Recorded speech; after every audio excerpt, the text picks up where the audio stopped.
Right now, somewhere out there, someone is sitting in a warm room, lights on, heat running, electricity humming quietly in the walls, and they have absolutely no idea how fragile that comfort actually is. Not because they're ignorant, not because they're careless, but because modern life has done such a good job hiding the process behind the result. You press a button and there's light. You turn a knob and there's heat. You flip a switch and suddenly the world feels safe again. And here's the strange part. Your brain doesn't register any of that as you creating safety. It registers it as something happening to you, something external, something borrowed. That matters more than you think. Because long before there were switches, before there were buttons, before there was convenience, fire wasn't just warmth. Fire was survival. Fire was control. Fire was the moment humans stopped being completely at the mercy of the environment and started shaping it. And your brain still remembers that.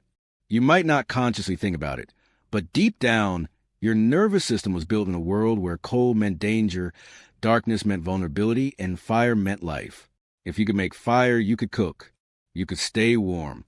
You could keep predators away. You could rest. Fire wasn't comfort. Fire was certainty. Now, here's where things get interesting. When we talk about starting a fire with nothing but your hands and nature, most people immediately think this is about toughness, or survival fantasy, or some kind of macho skill meant to impress people on the internet. It's not. At its core, making fire from scratch is a conversation between your body and the environment, and it teaches your brain something modern life rarely does anymore: cause and effect you can feel. Think about how fire actually starts. There's friction, repetition, heat that slowly builds. Nothing dramatic happens at first. In fact, for a long time, it feels like nothing is happening at all. Your hands move the same way over and over again. Your attention narrows. Your breathing changes. You start listening to the sound of wood against wood. You notice the smell shift before you ever see smoke. This is not accidental. Studies on primitive skills and rhythmic physical tasks show that this kind of focused, repetitive motion activates the parasympathetic nervous system.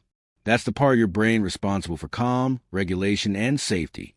In other words, your body starts to settle before the fire ever appears. And when the first wisp of smoke rises, your brain lights up, not with cheap dopamine, with something deeper, with competence. Because you didn't consume fire, you created it. Contrast that with flipping a lighter or pressing a button. Convenient? Absolutely. Psychologically meaningful? Almost not at all. There's no build-up, no anticipation, no feedback loop your brain can learn from. When you start a fire using only natural materials, dry wood, plant fibers, friction, you're teaching your nervous system a lesson it rarely gets anymore. I can turn effort into safety. That lesson matters. Modern life is full of effort with invisible outcomes. You work all day, but the results live in emails, numbers, screens. Your environment doesn't change. Your body doesn't feel the impact of your actions. And your brain, which evolved to track survival outcomes, doesn't know how to register that as progress. So it stays restless, always scanning, always slightly on edge. Fire fixes that. When humans first learned to make fire, it wasn't just a technological breakthrough. It was a psychological one. Fire extended the day.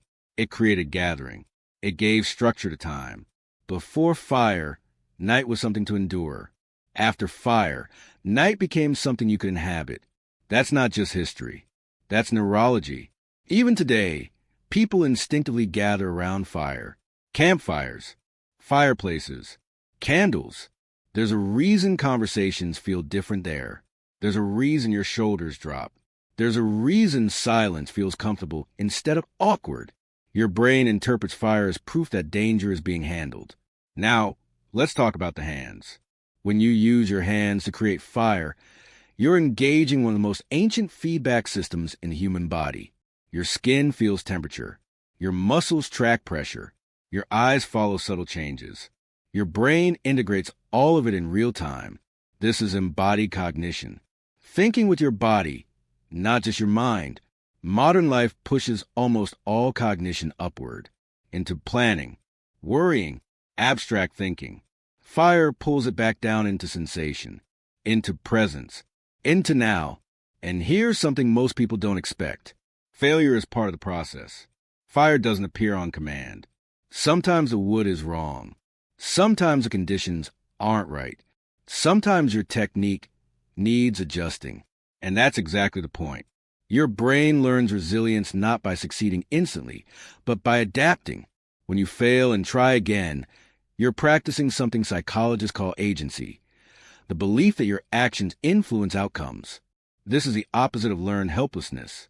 Primitive FireMaking rebuilds that belief at a visceral level. You're cold. You work. You get warm. Simple. Honest. Real. No subscription. No algorithm. No approval required. And when the flame finally catches, there's a moment, just a brief one, where everything goes quiet inside. Not because the world is silent, but because your brain finally has nothing unresolved to scan for. You did what needed to be done. That's regulation. This is why learning to start fire with nothing but your hands and nature isn't about survivalism. It's about reminding your nervous system that effort still leads somewhere tangible, that you're not powerless, that safety isn't always outsourced. You don't need to live in the wild to understand this. You don't need to abandon modern life.